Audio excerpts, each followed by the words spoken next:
love how you have re-tapped into that and really help open up minds and thoughts on this area. I want to double encourage, because like the whole idea of culture, agriculture, stewardship, like it's taking what God's given us and then using that to further, really like the gospel, the good news. And that's exactly what you're doing. The unique DNA that he's placed inside of you, you're using that. You're not trying to recreate or copy or, do what everybody else is doing. You're doing what he's called you to do. And I think that is awesome. Thank you. Yeah. So where are you at right now in terms of what is the next steps for Simple Sparrow Farms? Like where are you going and what do you need to get there? Yeah. So I came up with I don't want to say I really believe God led me into this. The idea came to me when I was at seminary.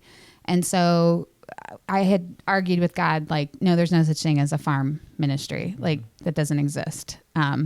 So it's been, again, an interesting personal journey that God has had me on, just learning to trust him more, especially at seminary. All the guys in my classes, they were pastors, senior pastors, church planters. They had like a format to follow. They had mentors that were going to teach them how to do the ministry they were going to be stepping into.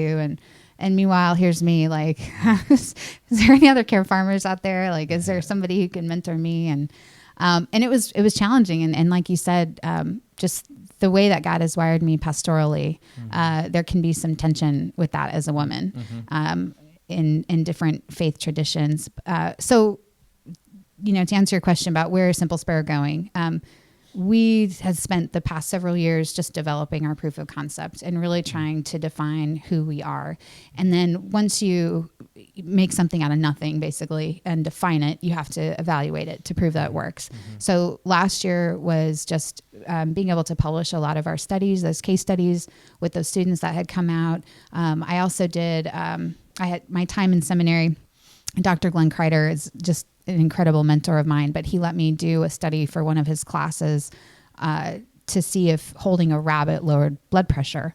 So we now have that empirical evidence that holding animals lowers blood pressure. Wow. I think you need to hold a rabbit. He just drank a whole Bang energy drink. Yeah, actually, we're going to throw a snake on Zach in a minute and see what that does to his blood pressure. That's what I want to measure. But so moving forward to the future, we definitely are about gathering more of that evidence, evaluating the efficacy of our programs and services.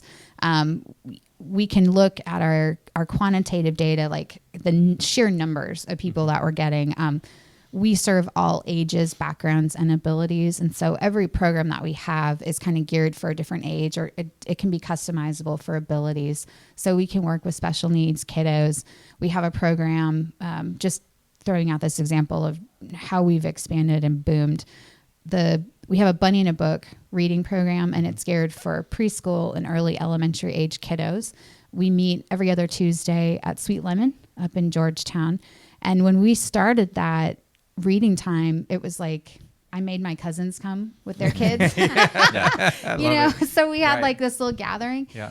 And it grew steadily. We've had it now for about 3 years, and 40 to 50 people come every time. Wow. So, we've almost outgrown that space. We're looking at doubling up, like having it at another coffee shop or bookstore. And then on the school side of things, we have the ability to travel with our animals places. And so that opens up a lot more opportunities out in the community. We are already providing services for schools, but we're looking at doing that more, especially again with that the social and emotional learners, how we do curriculum like that. We have had conversations with some judiciary branches, like providing help and support for victims of violent crimes, for family members who've come on a scene of a loved one. How do we process that as a community? And these people generally aren't churchgoers. They're not going to go and get that support at a church, but they will come out to the farm. Yeah. And they will come out and hold a bunny. Just saying that kind of stings a little bit. Well, this is great. So I see a number of different people that are interested. Some people are going to want to reach out to you based on dealing with their own mental health issues or knowing somebody who is. some people are just going to be fascinated more about this idea and see how maybe they reproduce it. Yeah. Others are more just going to want to hold the possum. Yeah, and the science behind it, all kinds of things. Yeah. So how do people get a hold of you? What's the most preferred way to reach you? Yeah, so sending me an email, jamie@simplesparrow.farm. You can go to our website, simplesparrow.farm. Okay. We're on Facebook, Instagram, again, Simple Sparrow Farm or simplesparrow.farm. Awesome. So that's how you can find us. We take private visits. Okay. We have a care farm therapy team that their sole purpose is just to meet people. These are licensed therapists, LPCs, occupational therapists, to meet clients at the farm. And we also have just an incredible program, even if you just want to get people connected to the animals, our mobile micro farm. We bring it to you. It's very similar. Those of you out there listening that have ever done equestrian psychotherapy, or you've heard of it and you kind of know the principles of that, it's the equestrian psychotherapy is to teach people to have a different relationship with the horse. And what you're doing is you're helping their brain learn a different way of thinking, a different way of processing. You're teaching people a different perspective to have with life. So I love equestrian psychotherapy, but you have to go to the horse. And most people can't afford to get 100 acres and a pony. So with the care farm model, and this is how we've been able to do so much consulting globally, is we can customize it. We look at what are the therapeutic interventions already available in that community. What is the farming community like? What can you actually grow there? What animals would thrive in that situation? And we have smaller animals, so we can travel easier. Our goal, again, is we want to multiply this. We want people to take this into their own hands. Like, this is what God has given us to put in our hands. And we've lost the art and the knowledge of stewardship. So we're just educating people how to take that back. And it just happens to be therapeutic. I love it. I love it. All right. I have one last request.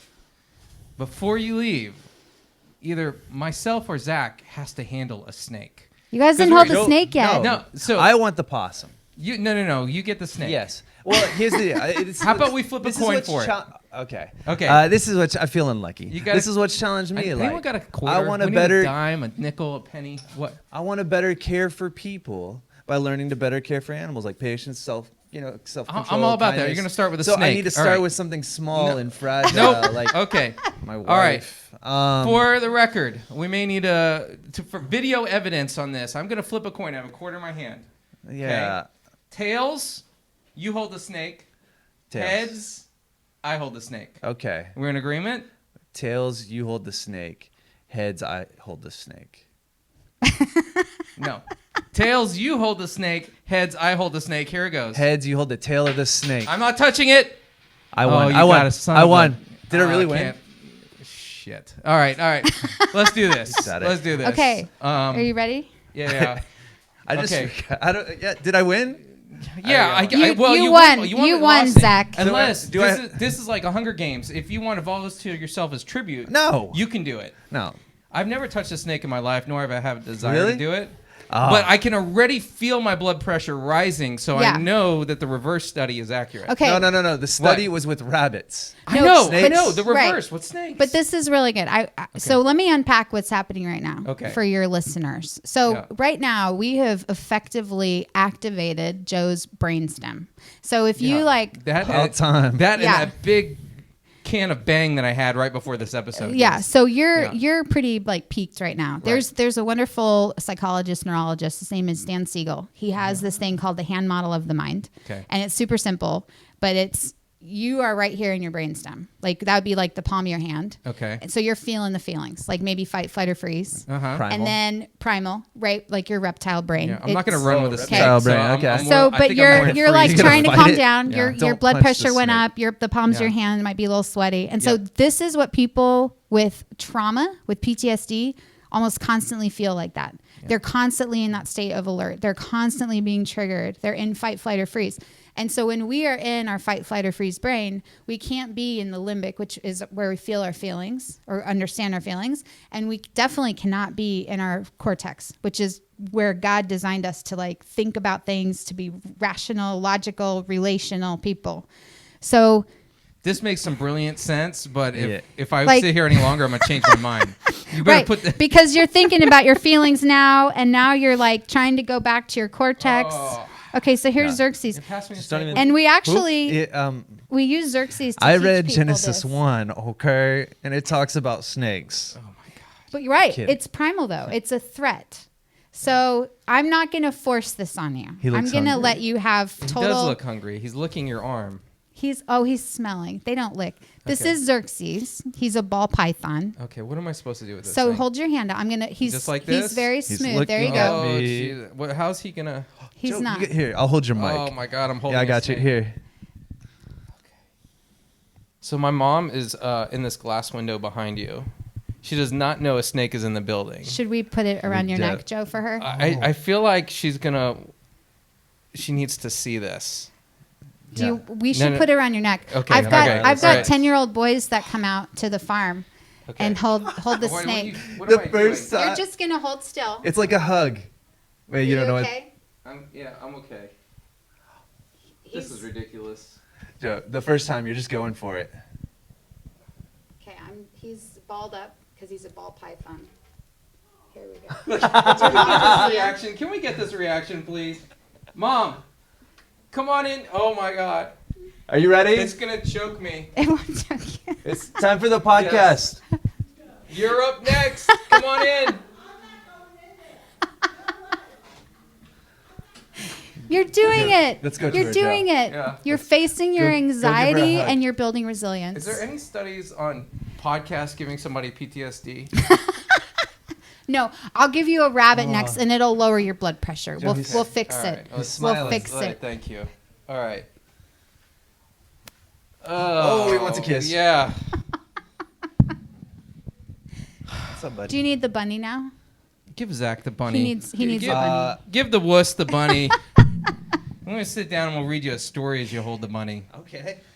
Also, y'all have an event called Chickapalooza. So for all our 20 young male yeah, if you're in the listeners, Austin area, you gotta want to come. be at Chickapalooza. Yeah, you want. If you're single, you need to check out Chickapalooza.